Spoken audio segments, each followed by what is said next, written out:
Hello YouTube, welcome back. I am going to talk about my multiple sclerosis tonight. It might be a little bit of a big one. I'm not sure how long it'll take to really get through the whole story. It is a story. I'll just get started. I was started at the gym. I was starting to get a bit fit, but I was just at the beginning of my journey with that really in my weight loss. And I got some sort of odd symptoms. I had tingling in my fingers. These two or four fingers were just constantly tingling, like they felt weird, and they were, tingling is the best way to describe it really. But they treated it as carpal tunnel for a start. They thought that it was that, so I got put in a splint that I had to wear that held my hand sort of out like that and straight overnight every night. I did that for quite a while, but then I started having other symptoms going on. I was going through at the time some very significant withdrawals from methadone. I had decided that enough was enough. I had had my left hip replaced, and I'd been on methadone for about 10 years, I would say, maybe even more than that. So for really quite a long time. And I just, it was time. I knew it was long enough. So what I did was went to my doctor and told my GP that I wanted to come off and that I wasn't in as much pain. I was still in a bit of pain, but I really didn't want to be on methadone anymore because it was horrible, the methadone. There were so many awful side effects from it. Methadone is not really nice to be on, and it certainly didn't really agree with me. So my doctor said, look, take it really slow because you've been on it for a very long time. Your body is completely addicted to it, which it was. You need to just do a pill at a time. So I said, yeah, okay. So I did a pill at a time, but I did it over about 4 weeks. I just dropped one pill here and one pill there until I had completely come right off. But I hadn't gone through the withdrawals, and I got indescribably sick for quite a while. It didn't go away, and it was sort of meant to. The withdrawals of an opiate don't generally last all that long, but it did. And I was having awful withdrawals. I left work one day because of them, and I was sitting at work and my hands were shaking, my whole body was shaking, and I was pouring sweat. I couldn't do it, and I had to go home. I'm not really generally someone that would go home from work if I'm already there, and I tend to not really like taking all that much time off, but this day I had to. I was so sick. But we went on our summer holiday, and I was still going through it, and it was maybe 2 months later, and it was the oddest thing in the world to really still be sick from it, but I was still saying that I was and assuming that I was. And I had some really terrible things happening, diarrhea for one, which is a symptom of methadone withdrawal, but this was something else. This was indescribable. And I came back and really it turned into MS. And I think what happened for me was that the withdrawal just shocked my body so much that it turned into MS. And I've discussed it at length with my neurologist. He is sort of in agreement. He doesn't agree that that methadone itself could have caused the MS, but he certainly thinks that it might have been masking it, or it might have brought it out. I might have been going to get it anyway, and it might have brought it out. Personally, what I think is that the withdrawals themselves caused my body to just flip out too much, and it didn't know what to do. It obviously something was wrong, and it didn't know, so it created this neurological condition, trying to fight off this unseen and unknown assailant in its body. How MS works is it's an autoimmune disease where they only think that, I think that they're pretty well right, but what they say they really don't 100% know, but what they think is that your immune system will attack the myelin sheath around all of your nervous system. So your nervous system, it's like a network of like electrical cords, right? And the myelin sheath is the covering. So imagine an actual electrical cord. It's the rubber bit that goes around the cord and keeps the electricity traveling in a straight and smooth direction. And what your immune system does is it sends out antibodies and attacks that sheath, and it'll cause like a scar or inflammation at one specific spot. And when it does that, it can either slow down the signal so that something doesn't work properly anymore, or it completely disrupts the signal, in which case you lose the use of whatever that happens to be. So if it's a nerve that is servicing your left leg, then you will lose your left leg. Generally it's both legs. People with MS do tend to end up in a wheelchair. Oftentimes people with MS will end up in a wheelchair for a while because their nervous system will become really inflamed. They'll lose the use of their legs, but they will gain it back.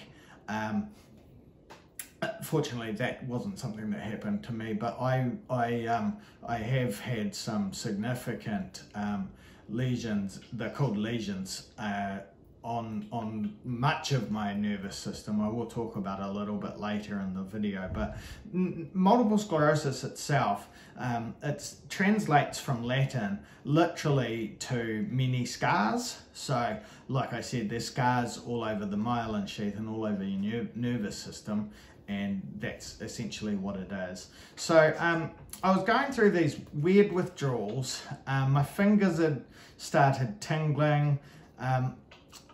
Eventually it got worse. That's called relapsing remitting MS. So people with relapsing remitting MS will have a relapse, an exacerbation. They'll get really bad symptoms, and then it will sort of clear up somewhat, and then they'll have another relapse, only this relapse will cause it to be a little bit worse, and then it'll clear up. When it clears up, it just doesn't clear up quite as much. So typically that's the sort of the worsening of the disease gradually and slowly over time. My MS is quite active, so it was all happening in very rapid succession. I was having relapse after relapse.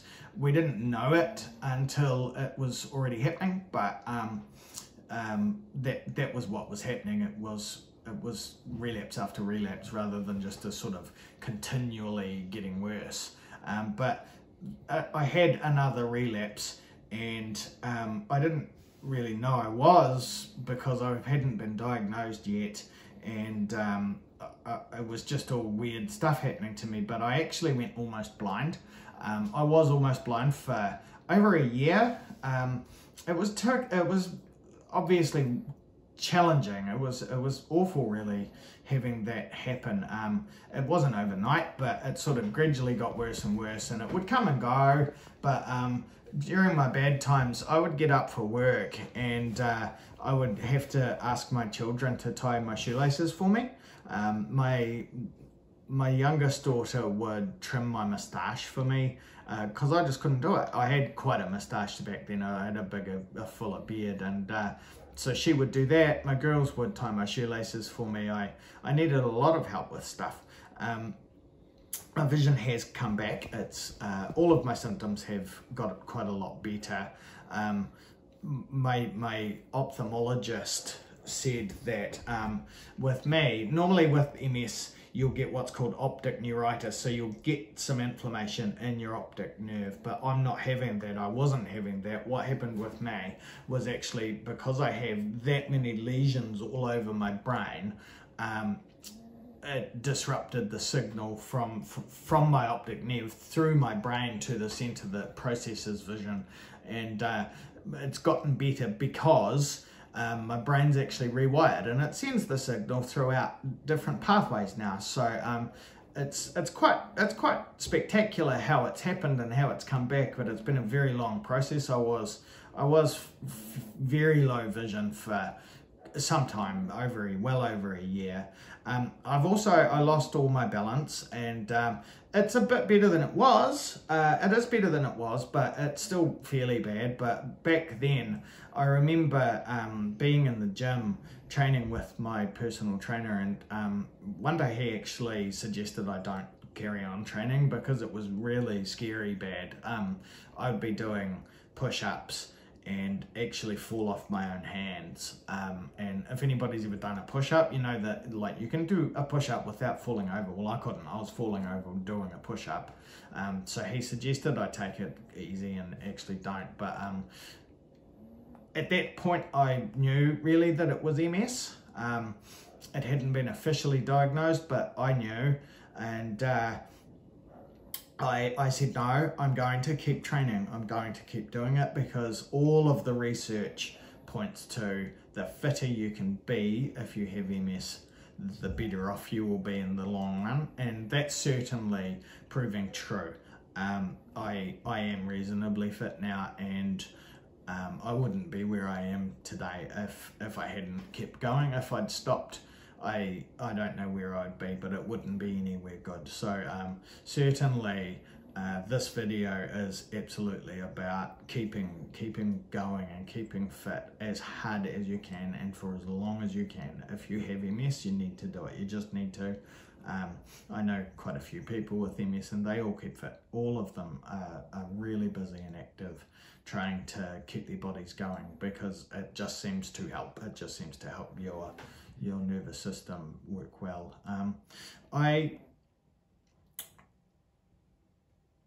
While all this was happening, we went for our summer holiday. So our family went for our summer holiday, and when we came back, I stayed there with my kids for a couple of days longer than everybody else. So we were up there. I came back and had something else go on, and I was getting fatigue.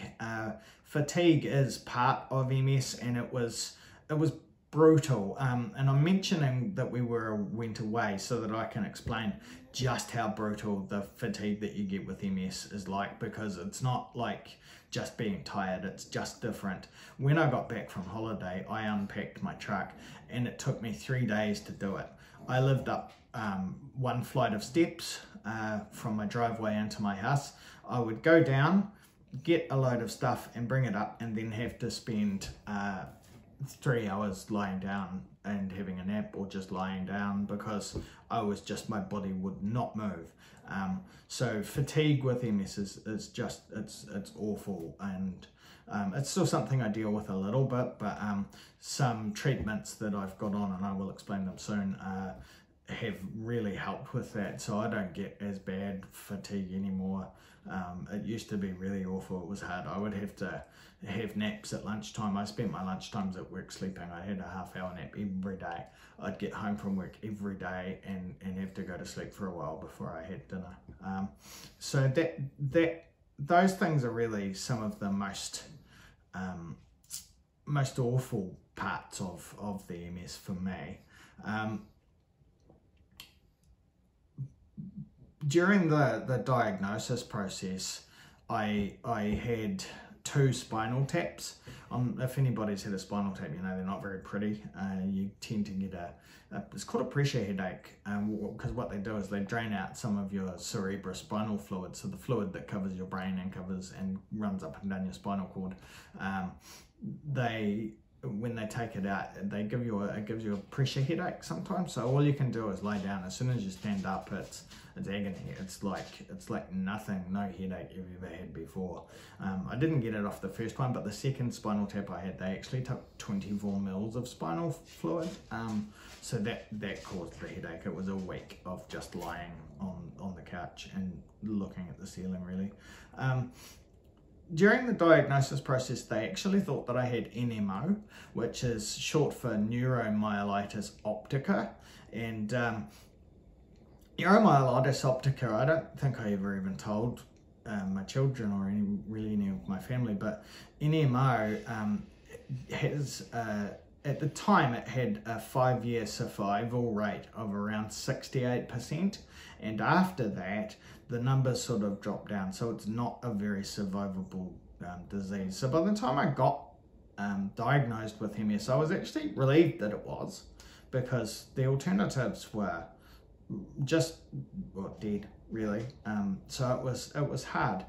I also got the MS hug, which is, they describe it as like a pair of arms around your middle squeezing you, and it's, from what I gather, it's the intercostal muscles in between your ribs. So there's muscles all in between your ribs, both in front of your ribs and behind your ribs, and they cramp and cause that sensation, and it's a really weird sensation to feel. So I was getting that. I was getting cramping in my left calf, a lot of just weird stuff. But they did not diagnose it in the end. I decided that it was MS, and they put me on a disease-modifying drug. The disease-modifying drug I'm on is called Tysabri. It's brilliant. I haven't had a relapse since they put me on it, and they aren't anticipating that I will really. It is possible, but it's holding my MS in check at the moment, so I'm enjoying a little bit of a grace period. They don't know how long I'll be able to stay on Tysabri for. It's the future is sort of never clear, but it's never clear for anybody. So I might be able to be on it for 40 or 50 years. I might have to come off it next year. There are some reasons that you have to come off. There's a virus called the John Cunningham virus that if you get it, it opens you up to another a disease called progressive multifocal leukoencephalopathy, which basically kills you. You're only at real risk of it if you happen to be on Tysabri and become positive for the JC virus. The JC virus is quite common. About 50% of the New Zealand population have it. It's completely benign. You never will know that you've got it unless you happen to get put on this drug and they test you for it. So I'm very lucky that I'm not, and long may that continue. But Tysabri is a blood-brain barrier blocker, so what it does is it stops my immune system from getting into my central nervous system at all. It can't get into my brain, which is why it makes it dangerous for if you've got the JC virus, because it's a brain virus, and yeah, it will kill you. If you've got it, it can be very dangerous. So they there's levels of having the virus, apparently, like your Titer levels. So there are people with JC who get to stay on Tysabri, but there are people with JC that have been told they have to come off it and go on a different drug. There are other drugs that are very effective, but it's certainly very scary, because for me the Tysabri works so well. It's I constantly live in a little bit of fear of getting JC and having to be taken off my Tysabri, because I don't want to go back to the way I used to be at all. My symptoms now really are loss of sensation in my hands, so it's not that tingling in these two fingers anymore, but there's really a loss of sensation. My hands don't work properly anymore. I don't have as good a fine motor skills as I used to. They don't work as well as they used to. I also have spastic muscles in my right arm, particularly my right arm, so I can't really hold a cup with my right hand. You can see my hand doing this. This is sort of what it does. I'm doing this purposely at the moment, but particularly in the morning I'll be like this, and it gets quite bad. Like my hand will be going all over the place. So I have to sort of work with that and work around it. I also continue to have some loss of balance. My balance isn't great. I just basically try and avoid doing things like walking along rocks on the beach, or just anywhere that disrupts my balance, makes it very tough. So I tend to avoid those sorts of places. I like a nice, firm, stable ground. my vision, obviously, I've still got some residual vision loss. It's not so bad, but it's just a bit frustrating. I struggle to see small things. I do suffer from a little bit of fatigue, but it's not so bad. I guess that's my MS journey. It's been quite a big one. It's been a scary one, and it's been a dark one, really, and one that's very uncertain. You don't know what's ahead in your future, and I certainly don't. I'm getting quite good at letting that go and just living life for now, and that's a large part of why I'm choosing this journey that I'm on. I'm retraining to become a personal trainer because it's more of a career that I'm interested in and a career that I can do, rather than the managerial career that I was in. So it's I'm really enjoying that aspect. I still have a lot to lose, but I also have a lot of reasons to carry on and do as much of the things that I want to do as I can. So I am trying to do that. I really want to go skydiving, for instance. I love all things water, so I've started surfing again. I didn't for a long time, but now I do, just because I can. And I mean, I'm fit enough to as well. So it's certainly given me a bit of a different perspective on life, and I guess that's a good thing. But certainly the take home is keep fit, in terms of if you are diagnosed or going through a diagnosis of multiple sclerosis, it's really important that you keep yourself in good shape, because it will keep you better in the long run. It will keep you healthy. I think that I've over talked, and I think I've talked myself out for the night. So I'm going to say goodbye, YouTube. Remember to like and subscribe if you are enjoying these videos particularly. Click the bell button. I'm going to post this to Facebook, but I won't be again. So this is the final time that I will be advertising these videos. So if you're enjoying them, please do click like and subscribe, so that you do get notified when I drop another video. I'm going to keep doing them at least weekly. And there are a few more things, and then I'm going to start hopefully getting into some fun stuff. I'd like to do a video where I go surfing, for instance. I'm not very good, so don't think that it's going to be an awesome video surfing. But yeah, so thanks, YouTube. I'll see you later.